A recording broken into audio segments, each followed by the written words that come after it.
Now next heading is importance of minerals. अब हम पढ़ेंगे कि मिनरल्स की इंपॉर्टेंस क्या है हमारी लाइफ में। Man has been using minerals since the prehistoric time. Prehistoric time से ही जो ह्यूमन बीइंग है, मतलब जो हम लोग हैं, वो प्री हिस्टोरिक टाइम से ही, मतलब हिस्ट्री हमारी शुरू हुई थी जब हमारा इस धरती पे आगमन हुआ था, तब से हम मिनरल्स के यूज़ कर रहे हैं। Their importance can be judged from the fact that many stages in the history of economic development are named after mineral used in those days, such as Stone Age, Copper Age, Bronze Age, and the modern age is called the Steel Age। जैसे हम their importance, अगर हम mineral की importance देखें तो हम इस बात से हमें पता लग जाता है कि जो हमारा हिस्ट्री है उसमें इकोनॉमिक डेवलपमेंट जो हुआ है उसका भी नाम, जो हिस्ट्री का वो जो एज हुई है उनकी, वो इन्हीं मिनरल्स के नाम पर ही रख दी गई। जैसे जब हमने सबसे पहले स्टोन का यूज़ करना सीखा तो स्टोन एज हो गया, फिर हमें कॉपर के बारे में पता चला तो कॉपर एज, इसके बाद ब्रॉन्ज एज, और अभी का जो टाइम है जिसमें हम सबसे ज़्यादा मॉडर्न एज जो हमारी है, जिसमें हम मशीनरी और सब यूज़ कर रहे हैं, तो इस एज का नाम रख दिया गया है steel age. Almost everything that we use in our daily life has been made from और developed with the help of minerals. हमारे जीवन में जितनी भी चीज़ें हम डेली लाइफ में यूज़ कर रहे हैं, या तो वो मिनरल की हेल्प से हम करते हैं या फिर वो मिनरल से ही बनी है। द मशीन्स, यूटेंसिल्स मतलब बर्तन, television, jewellery, vehicles etc. have been made of various substances such as steel, iron, aluminum etc. which are extracted from minerals। तो ये सारी जितनी भी हमारे डेली वेज की चीज़ें हैं, चाहे वो मशीन हो, चाहे वो यूटेंसिल्स हो, टेलीविज़न, ज्वेलरी, व्हीकल्स, ये सभी हमारी वेरियस सब्सटेंसेस से मिलके बनी हुई हैं। और वो वेरियस सब्सटेंसेस होते हैं कौन से? स्टील, आयरन, एल्यूमिनियम, ये सभी चीज़ें जिनको हम मिनरल से ही डिराइव करके बनाते हैं। टुडे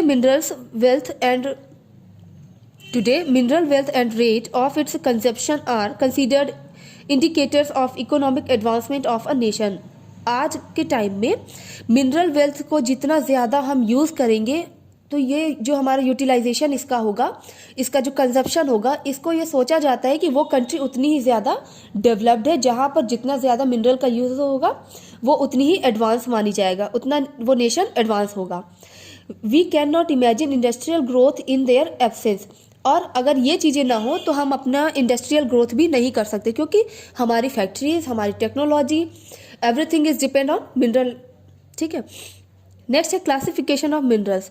अब मिनरल्स की पहले हमने प्रॉपर्टी पढ़ी थी, फिर इसकी इंपॉर्टेंस पढ़ी है, अब हम पढ़ेंगे इसका क्लासिफिकेशन। मतलब हम मिनरल्स को कौन कौन सी बेसिस पर बांट सकते हैं, उनकी कैटेगरी बना दी गई है। तो minerals are broadly divided into two groups. इनको दो ग्रुप में बांटा गया है। First one is metallic and non metallic minerals. First one is metallic, जिसमें मेटल वाले रिलेटेड आते हैं। दूसरा होता है नॉन मेटेलिक, जिनमें मेटल की कोई खूबियां नहीं होती हैं। Metallic minerals, the metallic minerals contain hard metal in raw form. जो मेटेलिक मिनरल्स हैं ये क्या है? ये हार्ड मेटल होते हैं जो अपने रॉ फॉर्म में होते हैं, मतलब अपने फर्स्ट स्टेज में ही होते हैं। वो जैसा उन्हें एक्सट्रैक्ट किया गया वो वैसे के वैसे ही है। They are generally found in ores, ये कच्चे रूप में पाए जाते हैं। दे आर स्ट्रॉन्ग, ये बहुत ही ज़्यादा स्ट्रॉन्ग होते हैं। Ductile and good conductors of heat, ये स्ट्रॉन्ग होते हैं, डक्टाइल होते हैं और हीट के अच्छे कंडक्टर, गुड कंडक्टर कहे जाते हैं। एंड इलेक्ट्रिसिटी, और इलेक्ट्रिसिटी के भी गुड कंडक्टर होते हैं। Such as iron, silver, gold, copper etcetera. अब आप यहाँ से देख सकते हैं कि गुड कंडक्टर का मतलब होता है वो मटेरियल जो अपने अंदर, जो मतलब हम जिनके अंदर से इलेक्ट्रिसिटी या फिर हीट को वो जो है भेज सकते हैं या फिर वो अपने अंदर से उनको जाने देते हैं, वही होते हैं आपके गुड कंडक्टर, जिनसे इलेक्ट्रिसिटी हम जिनके थ्रू गेट कर सकते हैं। Such as iron, silver, gold, copper etcetera. After polishing, polish करने के बाद दे बिकम रिफ्लेक्टिव, ये बहुत ही चमकीले हो जाते हैं। They are opaque to visible light, ये लाइट में सॉलिड हो जाते हैं, मतलब ओपेक की इनकी क्वालिटी आ जाती है, प्रॉपर्टी इनकी ओपेक वाली आ जाती है। They can be moulded into different shapes, इन्हें कई शेप्स में हम मोड़ सकते हैं। And size to make rocks and to make different things, और हम इनको अलग अलग साइज में ट्रांसफॉर्म कर सकते हैं ताकि ये अपना डिफरेंट चीज़ें जैसी हमारी ज़रूरत हो हम उनको चेंज कर सकते हैं। They are found in the igneous and metamorphic rocks and more precious than non metallic minerals. They are found in the igneous, ये इग्नियस और मेटामॉर्फिक रॉक्स के से ही मिलते हैं एंड मोर प्रीशियस, और ये नॉन मेटेलिक से भी ज़्यादा कीमती होते हैं। अब इग्नियस और मेटामॉर्फिक के बारे में आप लोग बताइएगा कि ये क्या होती है, कौन सी रॉक्स होती हैं। ठीक है, मेटेलिक मिनरल्स में बी फेरस और non ferrous. Metallic mineral ferrous भी हो सकती है और नॉन फेरस भी हो सकती हैं। अब यहाँ आता है कि फेरस क्या होता है। फेरस का मतलब होता है जिनके अंदर आयरन मिलता है, और नॉन फेरस का मतलब जिनके अंदर आयरन की जो है एलिमेंट्स है वो नहीं होते हैं। जैसे आपने इसके पहले जो अभी बताया था आपको इनऑर्गेनिक, तो इसका मतलब है कि जिसमें कार्बन होता है तो वो कार्बनिक, और जिसमें ऑर्गेनिक होता है वो, और जिसमें नहीं होता है कार्बन वो इनऑर्गेनिक। ऐसे ही फेरस का मतलब जिसमें आयरन और इंक्लूड होता है, और भी कई सारे आयरन के साथ और मिनरल्स भी मिलते हैं। अब आगे लाइन में देखते हैं, फेरस मिनरल्स इंक्लूड आयरन और manganese, chromite etcetera. Ferrous mineral का मतलब होता है जिनमें, मतलब फेरस मिनरल्स में आयरन और मैग्नीज और क्रोमाइट इंक्लूड होता है। A non ferrous mineral does not contain iron but, अब देखिए इसमें है कि नॉन फेरस में आयरन कंटेन नहीं करता है, लेकिन it has some other metals such as gold, silver, lead और कॉपर एटसेट्रा। आयरन तो नहीं होता, लेकिन इसमें और दूसरे मिनरल्स होते हैं जैसे कि गोल्ड, सिल्वर, लेड और copper. Non metallic minerals, non metallic minerals do not contain metals and they are soft and non lustrous like potash, salt, sulphur, nitrate, limestone, talc, gypsum etcetera. Non metallic minerals जो है उनके अंदर do not contain metal, उनके अंदर metal नहीं मिलता है, and और दे आर सॉफ्ट, और वो बहुत सॉफ्ट होते हैं, एंड नॉन लेस्टरस मतलब इनके अंदर चमक बिल्कुल भी नहीं होती है, like potash, salt, sulphur, nitrate, limestone, talc, gypsum etcetera. The mineral fuels coal and petroleum are also non metallic minerals. जो मिनरल फ्यूल होते हैं लाइक कोल एंड पेट्रोलियम, ये भी नॉन मेटेलिक मिनरल की कैटेगरी में आते हैं। They are found in the layer of the sedimentary rocks. ये मिलते हैं हमें सेडिमेंट्री रॉक्स की लेयर में। तो इस तरीके हमने जाना कि हम 3 तरीके की रॉक्स होती हैं। एक होता है इग्नियस, दूसरी होती है मेटामॉर्फिक, और तीसरी होती है sedimentary. That is most important for you.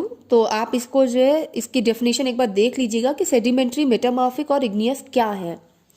Next one is extraction of minerals. अब मिनरल्स हमें कैसे मिलते हैं इसके बारे में है। Generally minerals are located deep inside the earth. ज़्यादातर मिनरल जो है वो अर्थ के अंदर गहराई में मिलते हैं, but some of them can be found at और नियर द अर्थ सरफेस। लेकिन उनमें से कुछ हमें मिलते हैं अर्थ के सरफेस पर, यानी ऊपरी परत में ही हमें मिल जाते हैं। फर्स्ट, अब हम कैसे पाएंगे इनको, तो इनके बारे में है माइनिंग।